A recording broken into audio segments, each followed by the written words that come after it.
China door की चपेट में आई 6 वर्ष की बच्ची, गला कटा। चाइना डोर से हो रही जनहानि को देखते हुए जिला प्रशासन ने चाइना डोर पर पूर्णतः प्रतिबंध लगा दिया है। पुलिस प्रशासन ने पिछले 2 दिनों में चाइना डोर बेचने वाले व्यापारियों के मकान भी ध्वस्त किए हैं। इसके बावजूद कुछ पैसे से लालची एवं चाइना डोर से पतंग उड़ाने के शौकीन बाज नहीं आ रहे। इन लोगों की हरकतों की वजह से उज्जैन के संत मीरा स्कूल में पढ़ने वाली बच्ची स्कूल के पिता के साथ मोटरसाइकिल पर घर जा रही थी।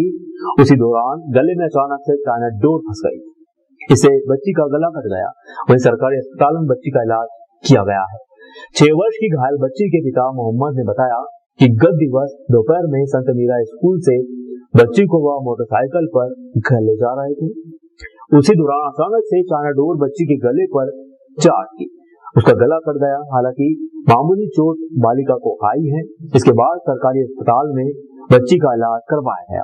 बच्ची अभी पूरी तरह से स्वस्थ है। बच्ची के पिता ने लोगों से चाइना का उपयोग नहीं करने का आग्रह किया है। हम भी शहरवासियों से अपील करते हैं कि चाइना डोर का उपयोग ना करें ताकि किसी के घर का चिराग फिर से ना बुझे। संत मीरा में पढ़ती है और वहाँ से मैं 4 बजे छुट्टी हुई तो उसको घर लेके आ रहा था। तो रास्ते में ये जो डोर चल रही चाइना, ये लटकी हुई थी, मुझे ध्यान नहीं था और वो आगे बैठी थी मेरी गाड़ी पे। और जैसी मैं गाड़ी मेरी धीरे ही थी और मैं आगे गया तो मेरी लड़की के गले में यहाँ से डोर यहाँ से यहाँ तक उसको फंसी और एक सामने एक लेडी खड़ी थी। उस लेडी ने चिल्लाई मेरे को कि भैया भैया डोर डोर डोर। तो फिर मैं वहाँ पर रुक के और गाड़ी रोकी मैंने, जब तक मेरी लड़की के गले में थोड़ा रिक्का ज़्यादा हो गया था। और मैं सभी कहाँ पे दिखाया है, डॉक्टर को बताया क्या? हाँ, मैं सिविल हॉस्पिटल ले गया था उसको। जब सिविल हॉस्पिटल ले गया तो डॉक्टर ने देखा उसको, बच्ची को, और वहाँ से मेरे को ट्रीटमेंट दिया, कुछ ट्रीटमेंट लिखा उन्हें। ठंड से कपकपाया शहर, दिन में जले अलाव। कलेक्टर ने की स्कूलों एवं आंगनबाड़ियों की 2 दिन की छुट्टी। बीते 2 दिनों से अत्यधिक ठंड के कारण शहरवासियों को जीवन अस्त व्यस्त हो चुका है। रात या दिन बर्फीली हवाओं ने लोगों को स्वेटर, जैकेट व मफलर लपेटने पर मजबूर कर दिया है। साथ ही साथ कई जगहों पर दिन में ही लोग अलाव जलाकर हाथ तापते हुए नजर आए। नए साल की शुरुआत से ही ठंड का प्रकोप दिन ब दिन बढ़ता जा रहा है। बुधवार व गुरुवार को दिन भर लोग ठंड से ठिठुरते दिखाई दिए। वहीं तेज ठंड में बच्चे स्कूल जा रहे थे। इधर कलेक्टर आशीष सिंह ने आगामी 2 दिनों 6 व 7 जनवरी को 8वीं तक के सभी स्कूलों का अवकाश घोषित कर दिया।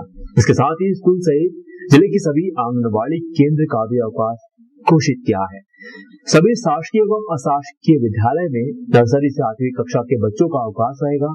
बता दें कि अभिभावकों द्वारा तेज ठंड को दृष्टिगत रखते हुए अगले 2-3 दिन स्कूलों में अवकाश की मांग की जा रही थी। बीते 2 दिनों से ठंड के कारण स्थिति यह बन गई कि मौका मिलते ही लोग अपने घर की छतों पर और अपने प्रतिष्ठानों के बाहर धूप में जाकर खड़े होते नजर आए। वहीं भारतीय मौसम विज्ञान विभाग ने भी मध्य प्रदेश में अगले 2 दिन कोहरा रहने व कहीं कहीं ओले पड़ने की चेतावनी अपनी अधिकृत वेबसाइट पर भी जारी की है। मौसम के संदर्भ में यदि हम बात करें तो अभी उत्तर भारत में पश्चिमी विक्षोभ के कारण काफ़ी बर्फबारी हुई है और पहाड़ी इलाकों में जब बर्फबारी होती है तो वो जो ठंडी बर्फीली हवाएं मैदानी इलाकों में आती है और उसके कारण काफ़ी ठंड बढ़ जाती है। तो हमारे मैदानी इलाकों में भी यदि हम देख रहे हैं उज्जैन के संदर्भ में हमारे यहाँ की बात करें तो अभी काफ़ी उत्तर पूर्वी हवाएं काफ़ी तेज़ 8 से 10 किलोमीटर प्रति घंटा की रफ्तार से चल रही है, जिसके कारण तापमान में काफ़ी गिरावट आई है। दिन के अधिकतम तापमान की यदि हम बात करें तो कल अधिकतम तापमान काफ़ी घटकर 20.2 डिग्री सेंटीग्रेड पर आ गया था और रात्रि के यदि न्यूनतम तापमान की भी हम बात करें तो आज का रात्रि का न्यूनतम तापमान 7.2 डिग्री सेल्सियस रिकॉर्ड किया गया है। विश्वविद्यालय उज्जैन में एक अद्भुत अंतर्राष्ट्रीय संग्रहालय का पुनर्निर्माण होने जा रहा है। भवन को ठीक कर रहे हैं और उसका वर्क ऑर्डर भी हो चुका है। भूमि पूजन भी शीघ्र ही होने वाला है। विक्रम विश्वविद्यालय के कुलपति डॉक्टर अखिलेश पांडे ने बताया, इसको अंतर्राष्ट्रीय म्यूजियम बना रहे हैं। जो भी लोग उज्जैन में महाकाल के दर्शन करने के लिए आते हैं वह विश्वविद्यालय एवं यह संग्रहालय भी देखना चाहते हैं। जो लोग पुरातत्व में रुचि रखते हैं उनके लिए यह आकर्षित करने वाला संग्रहालय होगा। कुलपति डॉक्टर पांडे ने बहुत ही महत्वपूर्ण जानकारी देते हुए बताया कि पूरे विश्व में ऐरावत हाथी का नाम जो हमारे वेदों में लोगों ने सुना है, उस ऐरावत समूह के हाथी का मस्तिष्क संग्रहालय में रखा हुआ है। यह मस्तिष्क और कहीं नहीं है, वह करीबन 2.5 फीट का है। यह विक्रम विश्वविद्यालय के लिए काफी बड़ी उपलब्धि है। ऐसी ही काफी सारी चीजें यहाँ पर रखी हुई हैं।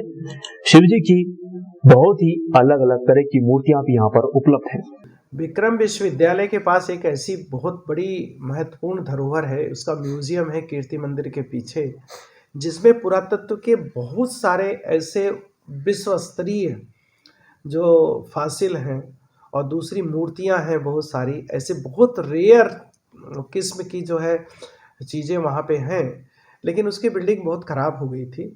माननीय कलेक्टर महोदय ने हमारे उच्च शिक्षा मंत्री से सलाह मशवरा करके उनके निर्देश में उन्होंने अभी उसका स्मार्ट सिटी प्रोजेक्ट से उसका पुनर्निर्माण हो रहा है। वो पूरी बिल्डिंग को ठीक कर रहे हैं और उसका वर्क आर्डर कल ही रिलीज हुआ है।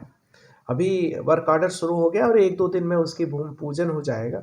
उसको अंतर्राष्ट्रीय म्यूजियम बना रहे हैं, जिससे जो भी लोग महाकाल के दर्शन के लिए आएंगे वो लोग विश्वविद्यालय बहुत सारे लोग देखना चाहते हैं।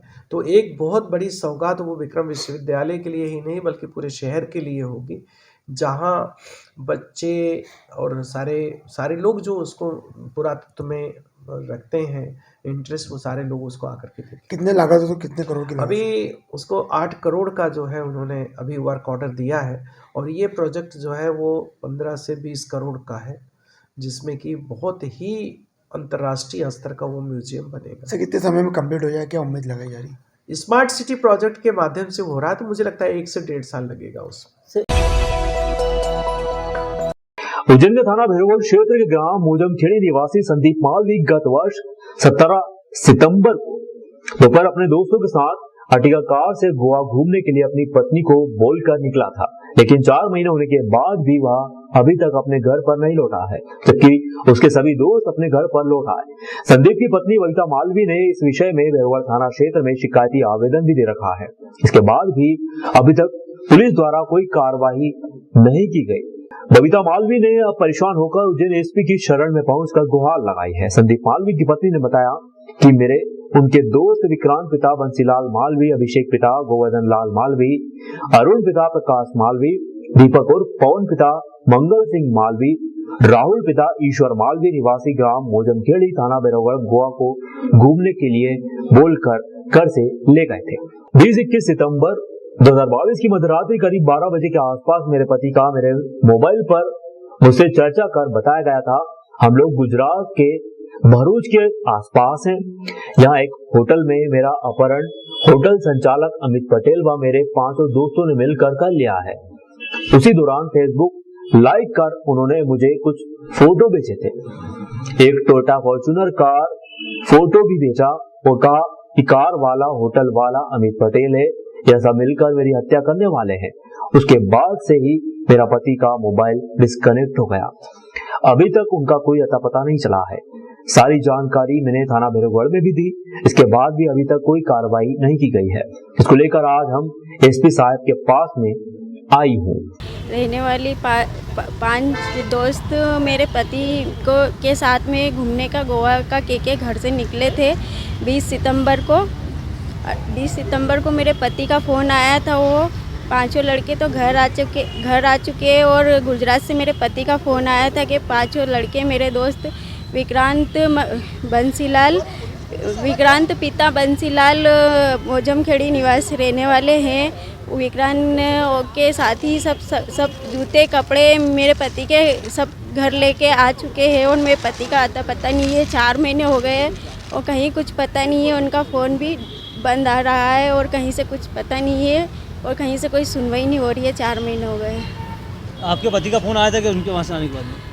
मेरे पति का फ़ोन आया था गुजरात से 20 सितंबर को रात 9 साढ़े 9 बजे के मेरे दोस्त में मेरी जान को खतरा है, मेरे दोस्तों के नाम की तो रिपोर्ट लिखवाने जाऊँ और महाकाल थाने मैंने रिपोर्ट भी लिखवाई और मेरे पति की बात भी करवाई महाकाल थाने पुलिस से, पर वहाँ से कोई मदद नहीं मिल पाई क्योंकि वो जहाँ थे वहीं से उनको मदद मिलनी थी, लेकिन उनका फ़ोन बंद हो गया और उनको कहीं से कोई मदद नहीं मिली और कहीं से कोई अता पता नहीं है उनका।